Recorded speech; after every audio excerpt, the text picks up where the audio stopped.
So in this part, I like to talk about ELAHERA Canal. And ELAHERA Canal starts from AMBAN Ganga. I have a Google map here.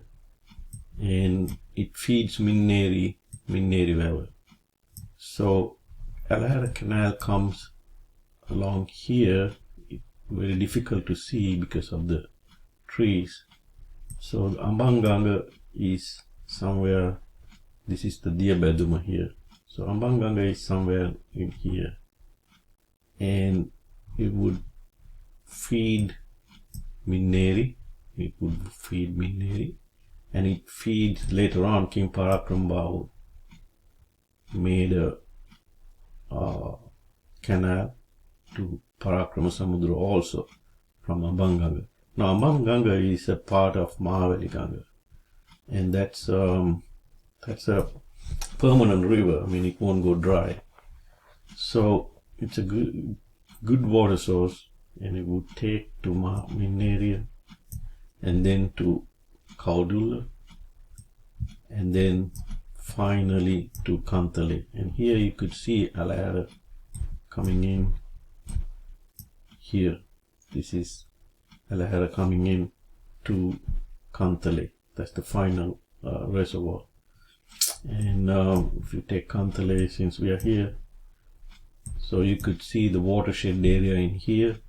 The water comes down, and on top of that, ELAHERA well, where AMBAN Ganga water comes here and fill it up. And then this is low ground here. This is a town.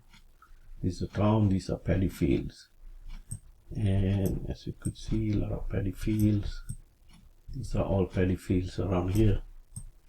There's another reservoir. As you could see, large area of paddy fields. These are paddy fields, and these are houses, high ground. And there's another tank here. So this is our bund here. This is the bund, and it's a highway. It's a bund, and this seems to be like the natural ground. And I cannot find the spillway, somewhere in here, I guess. So basically, ELAHERA Canal provides water to KANTHALI. Before that, KAUDULLA. Here the ELAHERA comes here. KAUDULLA. And the bund is here. This is the bund. This is the bund. There is a school here. And this is the wetland area. So it's the wetland area, that's the bund. So the ELAHERA provides water to here. And first one is MINNERI. And it feeds somewhere in here. ELAHERA feeds MINNERI somewhere in here. So let's look at the pathway of ELAHERA Canal. So milepost 0, it will be the AMBAN Ganga, dammed and waterways divert to the ELAHERA Canal. Milepost 4, canal crosses the Kongita Oya. And I don't have any photographs of these locations, how the canal cross and a river or a oya. Rivers, can be crossed. They have to do some engineering there. You have to bring water into the river and take the water out from there. Now these oyas are not perennial. Perennial means they're not flowing throughout the year. They go dry during the dry season. That's why you have to bring water all the way from AMBAN Ganga, which is a part of Mahaveli Ganga system. And then it crosses a Kirindagalla Ella.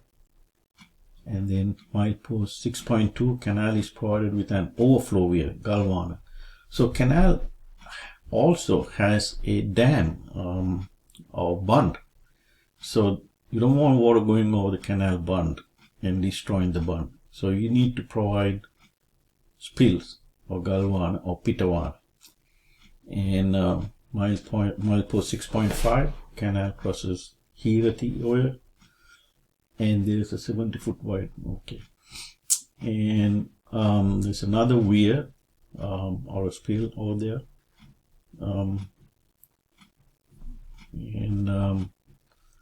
Canal crosses Kottepitiya Oya, 50-foot wide breach in the canal post. and another overflow weir at milepost 14.5, and another overflow weir. So at milepost 21, it feeds MINNERI 22, ROTAVAVA 25, MAHASEN 26, crosses Galloy. Again, I really don't know how they engineer it, crossing other rivers and other canals and naturally occurring canals. So I cannot tell. If I can find photographs, I will be able to give my opinion. But they probably had to dig more, and probably they could have had some anicuts also. But I'm just guessing now. So this is the KAUDULLA that we did see before, this ELAHERA feeding KAUDULLA and ELAHERA feeding KANTHALI. And this is a larger photograph of ELAHERA canal coming into KANTHALI. And what some engineers, British engineers, thought was that, let's read what he's saying. Recently gathered information makes it evident that in this valley at least, and probably in many others, the old Sinhalese attempted to store, not only as we do now, the rainfall of average years, but the whole or nearly the whole rainfall of all years. With us during the wet years, much of the rainfall is discharged into sea, but on the other hand, our reservoirs only occasionally fail to fill. When all the Sinhalese works were in good order, but little rain can have escaped, except perhaps in exceptional seasons. So what he's saying, normally you build a reservoir to capture the rainwater in that year. But if there's more rainwater in a certain, let's say, average rainfall is, let's assume 50, in these areas 50 inches per year, Anuradhapura area. Let's say 1 year you have 60 inches per year. Then that 10 inches going to be captured, and according to this engineer, yes, that 10 inches would be captured. That additional 10 more than the average. But what he was saying, right now people don't design the English at that time. We design only for average years. Now if it more than average, if the rainfall is more than an average year, then that water would go to the ocean as per these designs. So if you are going to design your reservoirs for 50 inches per year, you capture that 50 inches. And if the rainfall is more than 50 inches, let's say 60 inches, your reservoirs would overflow and go to the ocean. But he's saying average years, the reservoirs are not filled. So that means they were planning to capture that years that they have more than the average. And that's what he's saying. And so far we talked about the bund, we talked about the spill, and we talked about anicuts. There are two types of anicuts that goes parallel to the stream, and the others just goes across. And then we talk about canals feeding reservoirs. So now the sluice gate is where you take the water out. So these are the ancient sluice gate. They put rock there and water would come out. The bund is not here. These are old reservoir. So you have the bund. The water comes out from here. And if you have this situation, what's going to happen is when the water coming here, there's going to be turbulence here. The water going out the reservoir, there's going to be a lot of turbulence. And that turbulence is going to erode, and the water is going to go through, and ultimately the bund is going to fail. So you don't want the intake like this. So this head, this creates a big kinetic energy here. So you have to take this far away. And let's go to Bisoko tour. I think I did talk about this. When the reservoir height goes up, your pressure would be higher, so you would have more kinetic energy.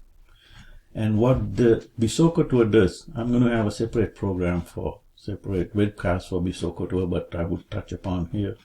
So what you have here is water would come here and fill it up. There would be gates. There will be gates control the water flow. Say if you want only little water coming out, let's say you don't need really too much water. So you close this gate, right? The water is going this way. So you close this and let it fill to somewhere in here. And then you close this one, or you open this one, and then you get this water, this particular amount. But if you want more, you have to open this. So also, if you want more water coming at a higher pressure, then you wait till this fills up to here, to the amount you want, and then you open the gate. So basically, this is a way to control the head or the pressure, and that way you don't create turbulence, and you don't damage the bund. Without this type of a system, you cannot build large reservoirs, 70-foot high reservoirs, and expect the bund to survive. And as far as I know, that only in Sri Lanka that they had in the ancient world way to control the pressure, way to control the water pressure. Now without that, that's why I said in the introduction that you simply cannot have big reservoirs without this type of mechanism. And let's assume that if this was not discovered or invented in Sri Lanka, then all these large reservoirs, MINNERI, KAUDULLA, they're not going to be feasible. They're not going to be feasible. They're going to, you saw the water that gushes out when it's spilling. It spills, when the reservoir spills, it spills from the top. But from here, if the water is going to come out of here, it's going to come out at much more higher pressure than here. So you're not going to be able to have a sluice where that's going to function for a long period of time, and that's going to blow away due to erosion. And pretty soon people are going to find out this is not going to work. Let's build smaller reservoirs. And that's probably what could have happened. And their sluices were getting blown off. So these sluice gates were getting blown off, and somebody came up with this ingenious idea that let's try to have controlling the pressure. Now, without those large reservoirs, could you imagine a population of millions of people? Of course not. Probably not. You cannot imagine a large amount of people living in these dry areas.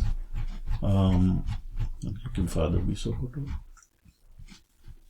These dry areas, Anuradhapura are very dry areas. Without water, you cannot live.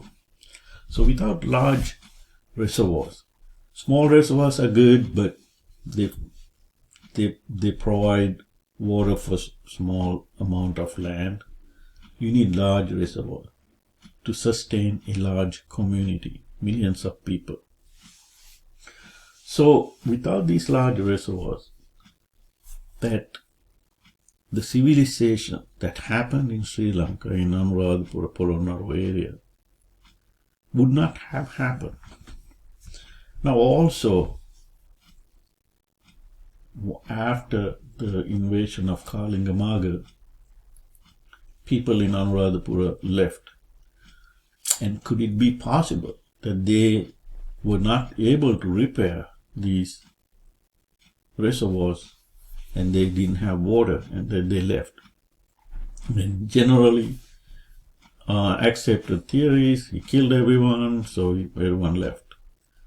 But that has a hole in that argument, because if Sinhala is left, then why did not Kalingamaga live there? Why don't we see his people living there?